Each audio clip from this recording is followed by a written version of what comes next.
الحمد لله الملك العلام الذي فرض على العباد حج بيته الحرام ونوع العبادة فشرعه بعد الصيام وجعله سببا لرفع الدرجات ومحو الذنوب والآثام.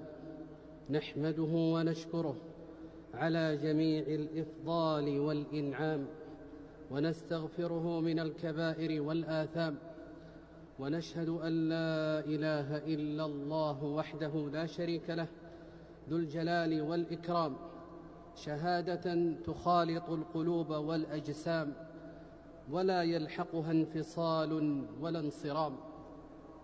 ونشهد أن سيدنا محمدًا عبده ورسوله المبعوث إلى كافة الأنام